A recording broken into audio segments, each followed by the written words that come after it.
Baik, selamat siang rekan-rekan sekalian. Perkenalkan nama saya Debausi Desira Prabawa. Pada kesempatan kali ini saya akan mempresentasikan hasil analisis saya mengenai bisnis digital.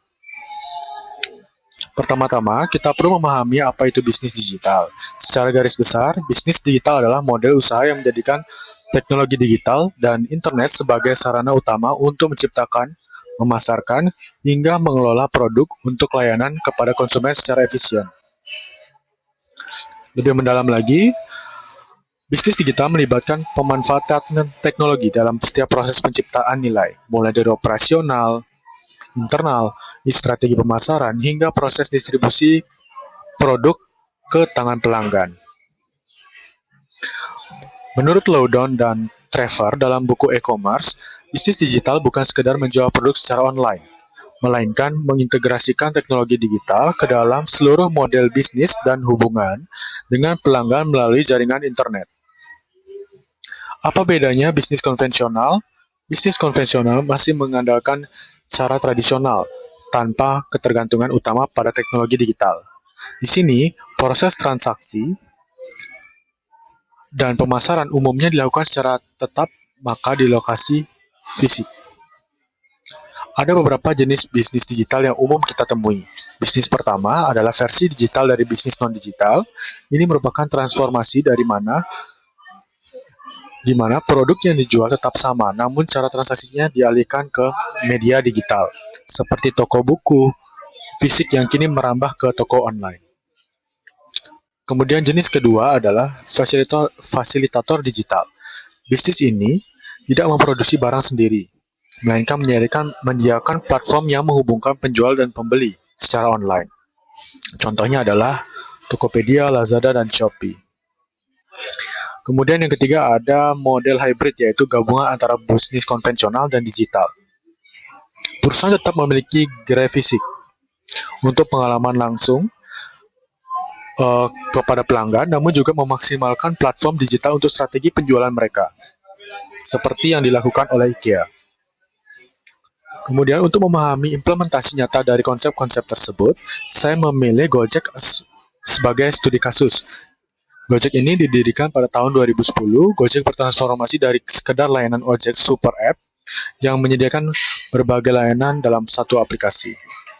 Gojek itu menerapkan two-side marketplace yang mempertemukan penyedia layanan, mitra driver dan merchant atau UMKM dengan konsumen.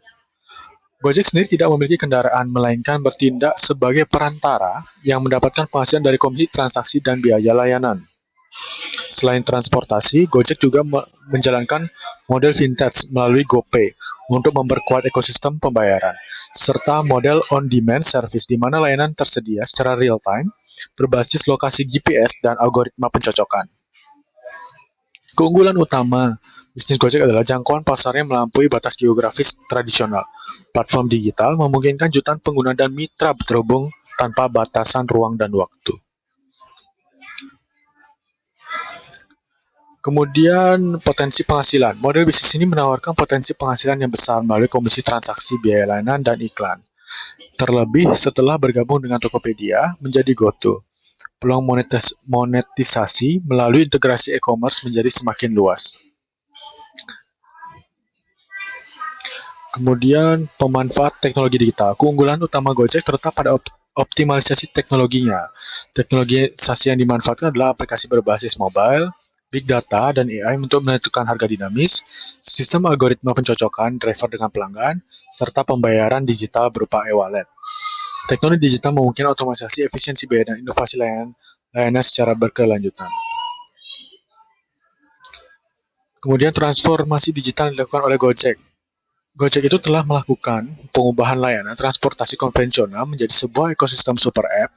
Hal ini memungkinkan perusahaan untuk terus beradaptasi dengan perubahan teknologi yang cepat. Gojek juga melakukan penguatan artificial intelligence dan predictive analytics.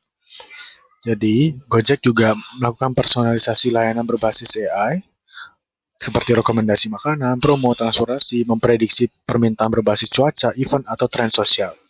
Optimasi rute yang lebih cerdas, yang efisien, agar efisien untuk bahan bakar dan waktu. Selain itu, integrasi seperti kendaraan listrik untuk efisiensi biaya mitra, pemanfaatan Internet of Things atau IoT untuk keamanan kendaraan, hingga eksplorasi blockchain dapat terus meningkatkan daya saing perusahaan. Langkah terakhir yang tidak kalah penting adalah penguatan ekosistem UMKM digital melalui pelatihan pemasaran dan penyediaan dashboard. Nah, dashboard ini merupakan dashboard analitik penjualan agar para mitra dan merchant dapat berkembang bersama dalam ekonomi digital. Demikian presentasi dari saya mengenai analisis bisnis digital ini. Terima kasih atas perhatiannya.